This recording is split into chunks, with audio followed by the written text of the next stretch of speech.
তো hello guys, তো আজকে আমি তোমাদের সামনে একটা জিনিস দেখাবো তোমাদেরকে। তো আমি অনেক দিন ধরেই ভাবছিলাম যে আমরা না মায়াপুর গেছিলাম। মায়াপুর না আমি জীবনে প্রথমবার রামধনু দেখেছি, তো সেটা তোমরা দেখাও ভাবছিলাম, কিন্তু দেখানোই হচ্ছিল না। চলো আজকে দেখাই। তো এই দেখো সেই রামধনুটা দেখতে পাচ্ছ। তো মায়াপুরে আরও কিছু ভিডিও তোমাদেরকে দেখাই চলো।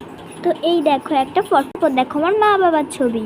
দেখো মায়াপুরের সব থেকে বড় রাধাকৃষ্ণর মন্দির, সেখানকার সুন্দর মিষ্টি ছোট্ট গোপাল। পরে সেখান থেকে আসার সময় আমরা একটু মাদ্রাসাতেও চলে গেছিলাম। এই যে আমার দিদুন, এই যে কাকি, এই যে বুনু, আমার বুনু কিন্তু একটা পিকাচু কিনেছিল।